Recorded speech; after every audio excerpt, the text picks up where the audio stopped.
Salam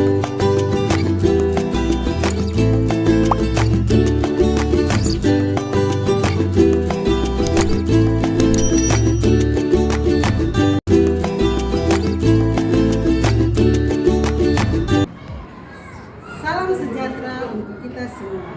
Salam guru penggerak, tergerak, bergerak, dan menggerak. Perkenalkan, nama saya Tuti Niani Dewi Indaduka SPD, CGP Angkatan 7, asal Alor, Nusa Tenggara Timur. Pada kesempatan kali ini, izinkanlah saya menampilkan video aksi nyata modul 1.4 tentang budaya positif. Selamat menyaksikan.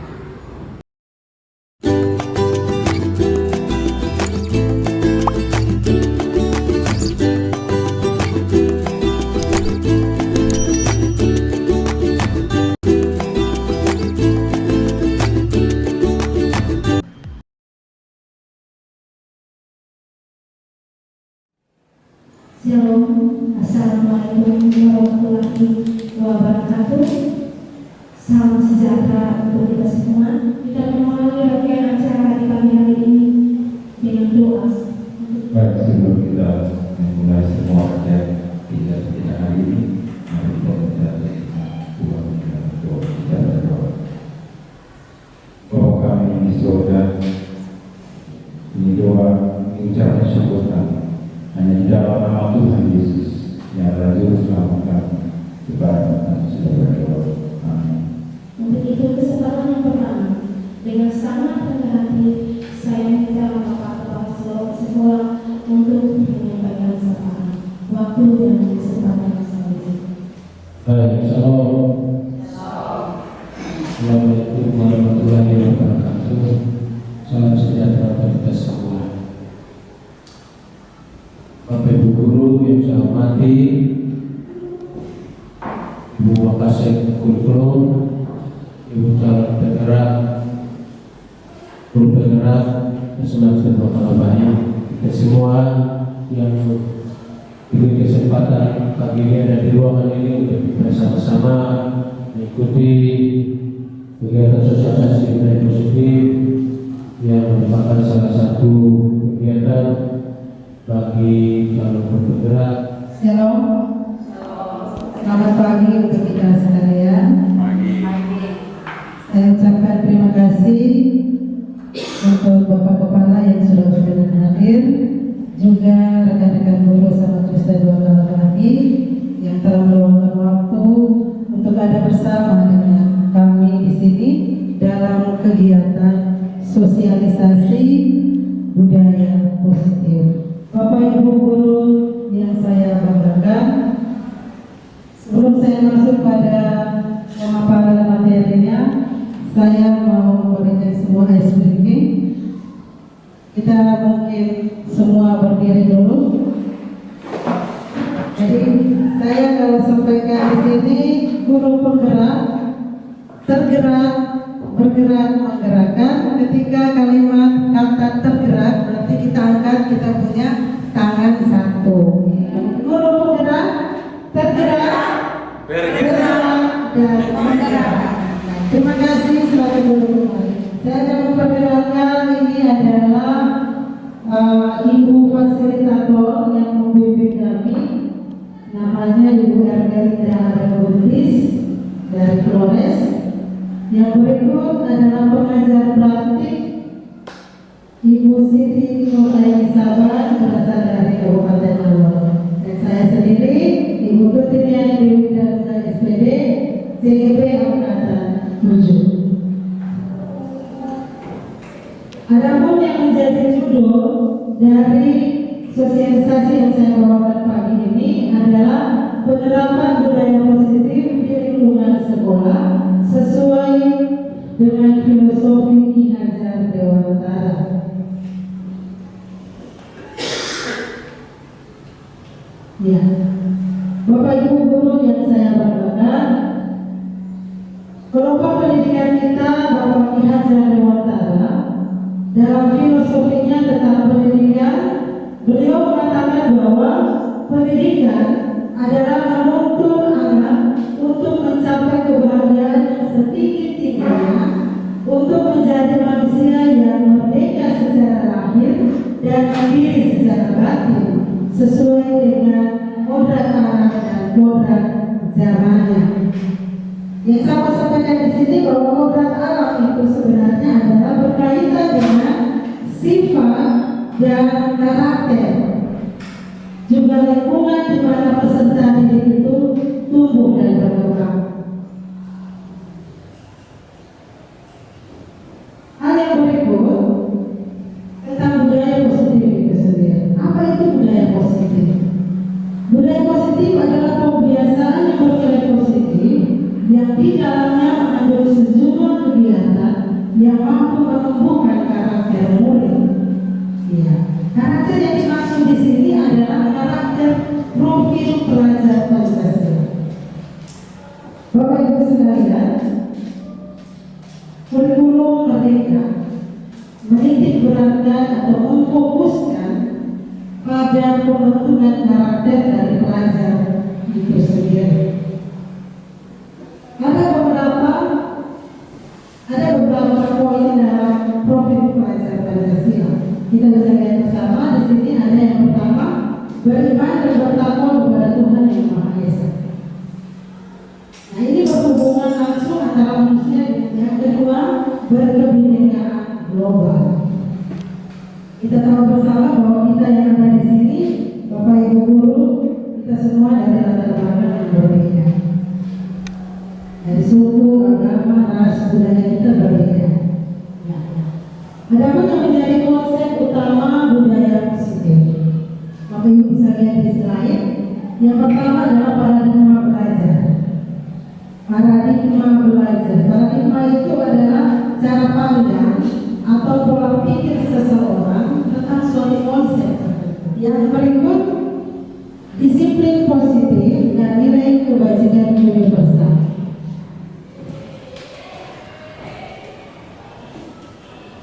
Ya, yang dimaksud dengan disiplin adalah sesuatu yang dilakukan seseorang pada orang lain untuk mendapatkan kepatuhan. Dan ini cenderung terkait dengan yang namanya hukuman atau sanksi. Bapak Ibu guru, untuk lebih lanjut kita mengetahui tentang pembentukan keyakinan kerasnya, maka saya akan menampilkan video pembentukan keyakinan kelas 11 dunia 1. Selamat menyaksikan.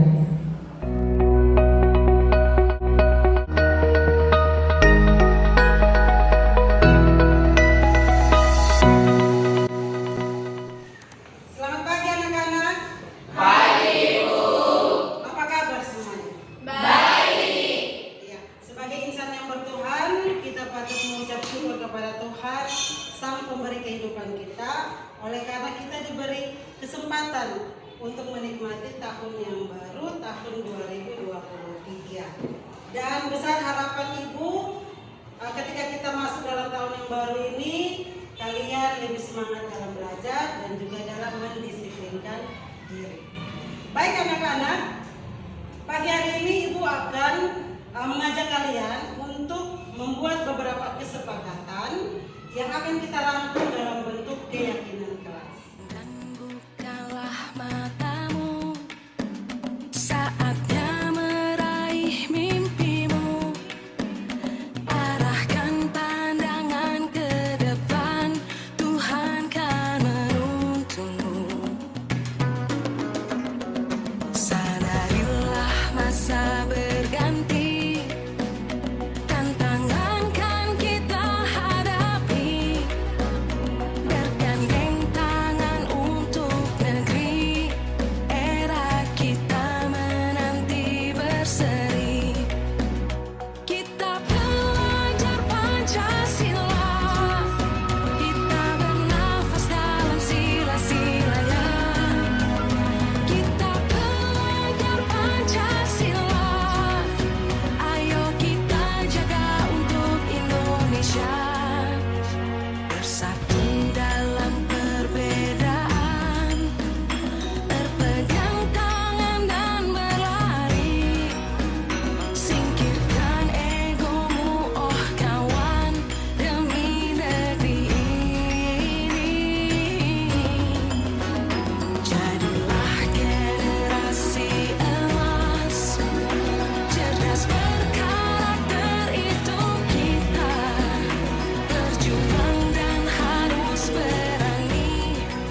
saat ini, Ibu bersama ketua kelas akan membubuhkan tanda tangan di carta keyakinan kelas 11 Niasan. Ibu undang ketua kelas maju ke depan. Dan bukalah matamu, saatnya meraih mimpimu.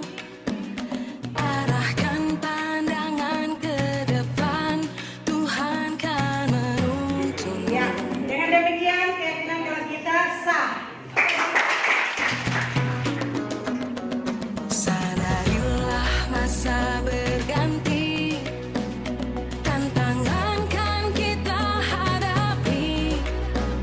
Bergandeng tangan untuk negeri, era kita menanti berseri. Kita belajar Pancasila, kita belajar Terima kasih untuk kerjasamanya yang baik. Kita semua sudah punya 5 poin besar. Saya kesepakatan dan sudah kita tuangkan dalam bentuk keyakinan kelas. Terima kasih untuk partisipasi kalian saat ini sudah membantu Ibu dalam membuat keyakinan kelas kita kelas 11 Nia 1. Ibu berharap 5 poin keyakinan kelas ini dapat kalian terapkan dalam lingkungan sekolah kita, terutama di dalam lingkungan kelas kalian. Terima kasih, sampai jumpa kembali. Selamat siang.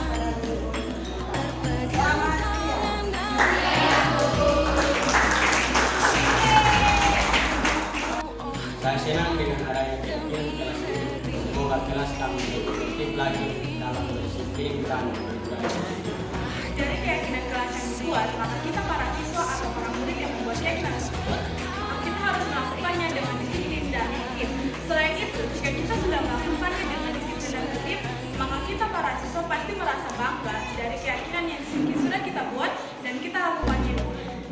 Beberapa buku di sini ciri-cirinya nada suaranya meninggi, kemudian bahasa tubuhnya itu mata melotot dan jari menunjuk-nunjuk. Ya, ini sering kita lakukannya Bapak Ibu. Ya. Dan yang ini ketika guru pada posisi pemukul seperti ini, maka guru akan menggunakan aturan sekolah atau sistem yang berlaku di sekolah itu untuk menenangkan. Jadi katakanlah tentang kasus tentang kedisiplinan masuk sekolah. Ya, kita akan menggunakan aturan tata tertib masuk sekolah. Tepat jam 7 sudah ada di sekolah, 7.15 sudah ada di dalam kelas. Dan ketika peserta kita datang dan terlambat melewati jam yang ditentukan, pasti dia akan dihukum mulai dari meja piket sampai ketika dia berada di dalam kelas. Dia akan mendapat hukuman. Dan kalimat-kalimat yang sering keluar dari atau yang sering disampaikan sebagai pada posisi kontrol penghukum ini adalah misalkan kamu terlambat lagi. Setiap kali kamu saja yang terlambat terus. Seperti itu. Terus apakah tidak bisa datang tepat waktu? Nah, itu kalimat yang selalu keluar dan diberitahu kita sebagai guru ketika kita pada posisi penghukum. Yang kedua adalah pembuat merasa bersalah. Nah, pada posisi kontrol pembuat merasa bersalah ini, nada suara kita itu berbeda dengan penghukum. Di sini nada suaranya lebih halus, kemudian bawaannya sedih. Dan bahasa tubuhnya itu merapat kepada anak, kemudian terkesan lesu. Nah, itu sebagai beberapa ciri dari pembuat merasa bersalah. Pada posisi ini, biasanya guru menggunakan posisi ini pada dalam suasana keheningan. Jadi pada suasana yang hening itu guru membuat peserta didik itu merasa lebih bersalah, merasa tidak nyaman, merasa rendah diri.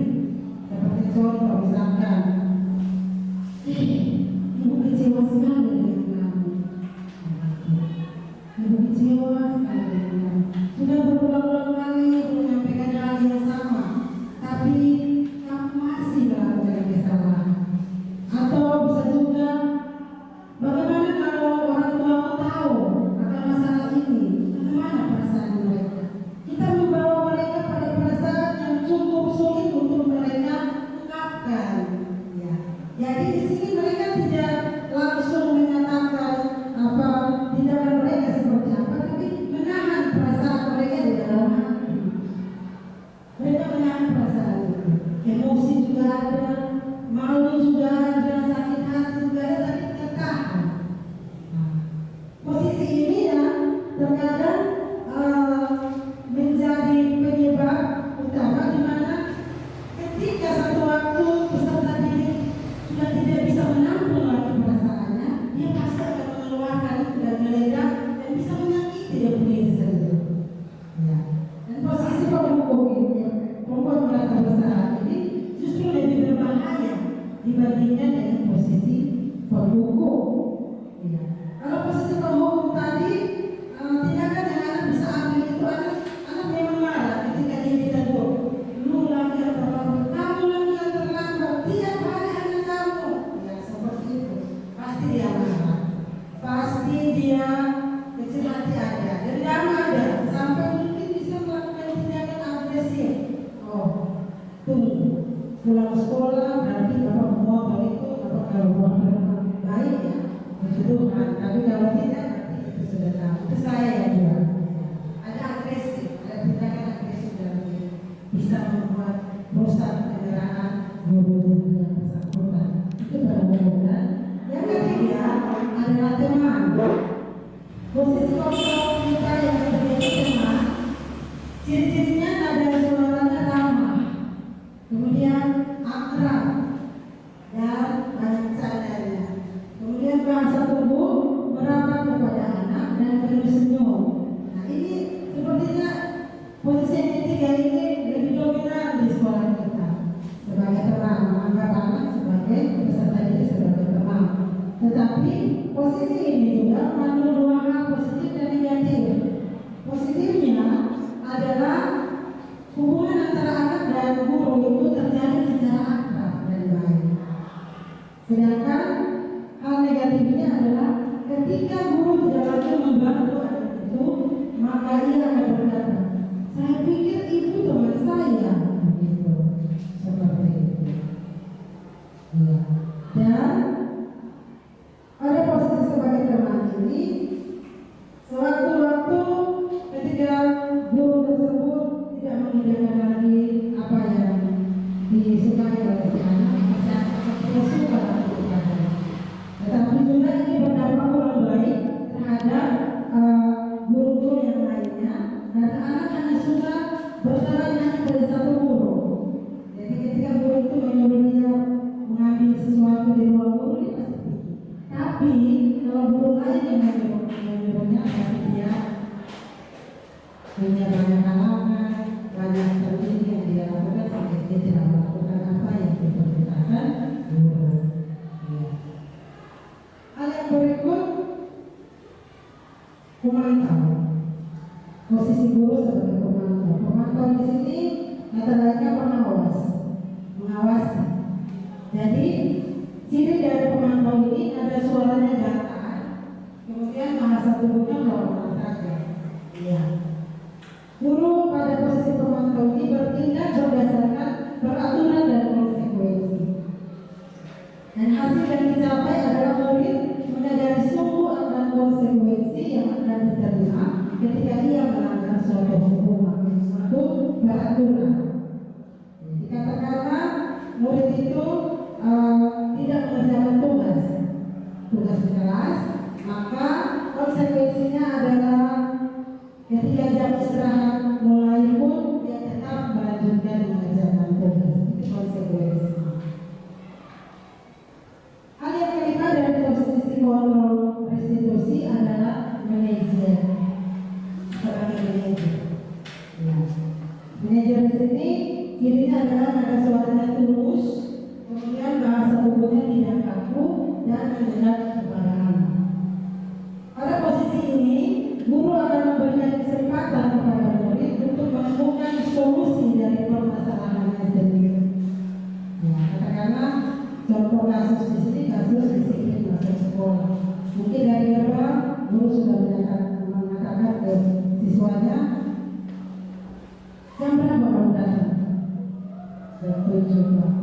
jam 7.15. Lalu apakah jam 7.15 ini tepat untuk pembelajaran di kelas? Gara-gara kepala, tidak Pak. Oke. Kamu tahu konsekuensi apa yang akan kamu terima ketika kamu terlambat untuk pembelajaran? Iya Pak, saya akan mencari tahu tugas yang diberikan oleh guru dan dikerjakan. Oke. Apa mengerti dengan apa yang sudah Bapak lakukan? Bapak hargai proses untuk perbaikinya. Silakan lanjutkan kelas. Seperti itu adalah ciri dari seorang manajer. Jadi nada suaranya tulus, bahasa tubuhnya tidak kaku dan tidak terbakar. Di sini anak akan bertanggung jawab terhadap apa yang sudah dia sampaikan tadi, yaitu ketika dia tidak mengerjakan tugas, maka sampai jam istirahat pun dia akan tetap melanjutkan mengerjakan tugas. Dan kita sebagai guru, posisi manajer inilah yang menjadi posisi terbaik untuk kita lakukan dalam penanganan kasus di sekolah. Yang terakhir dari budaya positif adalah selektif restitusi. Bapak Ibu sekalian, yang dimaksud dengan selektif restitusi adalah proses menciptakan kondisi bagi murid untuk memperbaiki kesalahan mereka, sehingga mereka bisa kembali pada kelompok mereka dengan karakter yang lebih kuat. Ada 3 tahapan dalam selektif restitusi. Yang pertama, menstabilkan identitas. Yang kedua, validasi tindakan yang salah. Dan yang ketiga, menanyakan keyakinan. Bapak Ibu sekalian, pada tahapan menstabilkan identitas, guru akan mengubah identitas anak dari orang yang gagal menjadi orang yang sukses. Anak yang gagal adalah anak yang telah melakukan kesalahan, dan itu perlu diperbaiki. Sedangkan yang kedua, validasi tindakan yang salah. Pada tahap ini guru akan mencari tahu alasan mengapa murid melakukan kesalahan tersebut. Memanggilnya datang kemudian menanyakan, menanyakan apa penyebab, alasan apa kamu melakukan kesalahan ini, seperti itu. Dan di sini murid merasa bahwa dia dibutuhkan, dia diperhatikan, dia dipahami. Ketika guru memahami alasannya, dia merasa kebutuhannya terpenuhi, yaitu kebutuhan dengan kasih sayang tadi. Itu yang kedua. Dan yang ketiga adalah menanyakan keyakinan.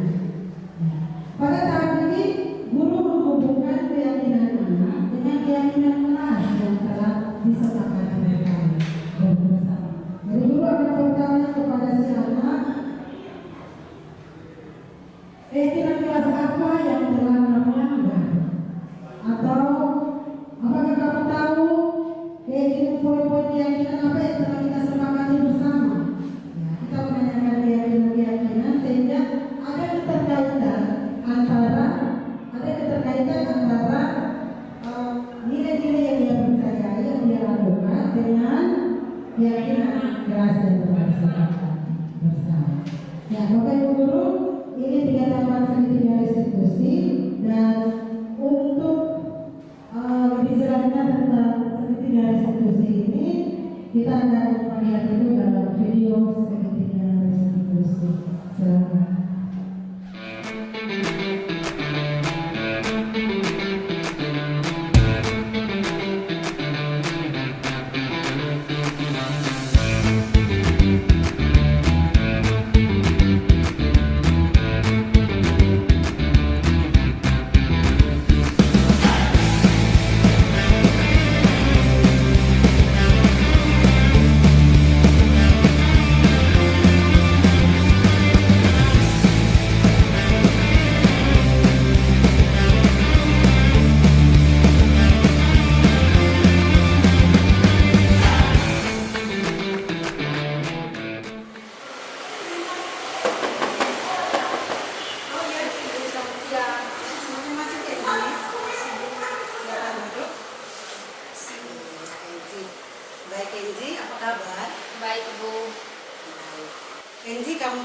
mengapa ibu memanggil kamu? Ya Bu, tadi Naya memberitahukan kepada saya bahwa ibu memanggil saya. Pasti ibu punya alasan mengapa ibu memanggil kamu kan? Datang ke sini. Kira-kira alasan apa sehingga ibu memanggil kamu bertemu dengan ibu? Tadi saya mengganggu Doni di kelas saat pelajaran sedang berlangsung. Habis si Doni orangnya perhatian dengan Pak Guru aman, suka cari perhatian. Jadi saya menarik kursinya ke belakang supaya dia tidak fokus saat pelajaran Pak Aman. Oh begitu Enji. Baik Enji, ibu sudah mendengar penjelasan dari kamu. Tetapi ibu tidak berfokus pada masalah apa yang kamu hadapi. Ibu juga tidak mencari kesalahan siapa salah siapa benar. Karena menurut ibu berbuat kesalahan itu hal yang manusiawi dan setiap orang pasti melakukannya. Cuman yang mau ibu tanyakan di sini, kira-kira ada alasan yang mendasar sehingga Enji lakukan itu pada Doni? Cuma iseng-iseng saja Bu. Cuma iseng-iseng saja. Tetapi pasti seru ya ketika menarik kursinya Doni dari belakang itu seru. Ya Bu. Seru, baik. Oke, Enji, ibu bisa melihat kamu pasti senang melakukan hal ini. Tetapi yang kamu lakukan ini apa tidak merugikan orang lain? Dan Ibu, saya tahu yang saya buat itu salah. Oke, sudahlah. Kita lupakan. Sekarang mari kita bicarakan tentang keyakinan kelas dan juga keyakinan sekolah yang ada di sekolah kita ya. Menurut Enji, keyakinan kelas mana yang belum Enji tunjukkan? Kita harus saling menghargai satu sama lain dan harus saling menghormati. Oke.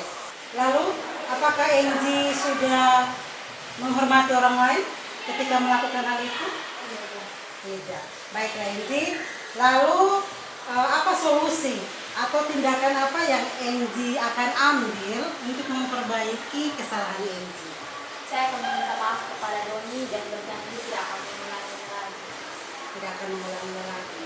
Itu merupakan pernyataan yang Enji sampaikan ke ibu ya, dan pastinya Enji harus melakukan itu ketika berhadapan dengan Doni nantinya.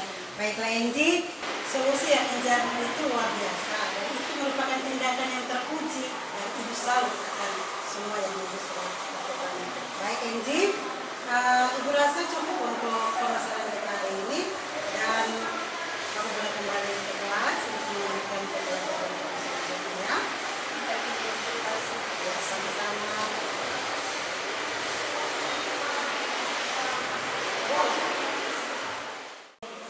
Saya sangat senang dengan Ibu Tuti. Meskipun saya mengganggu teman dalam kelas, tapi Ibu Tuti tidak menghukum saya. Namun Ibu Tuti memperbaiki kesalahan-kesalahan saya. Terima kasih Ibu Tuti. Ya, Bapak Ibu, itu adalah video tentang segitiga restitusi dan dari semua tampilan slide yang ada, saya sudah memaparkannya. Saya kembalikan ke moderator. Baik teman-teman semua, kita masuk pada sesi yang tak kalah pentingnya yaitu pemaparan materi yang tadi. Pepatah yang bilang lalu bertanya sesat bicara. Untuk itu saya persilakan, saya membuka kesempatan yang seluas-luasnya untuk teman-teman yang mau bertanya. Kesempatan saya. Kita datang untuk mendengarkan.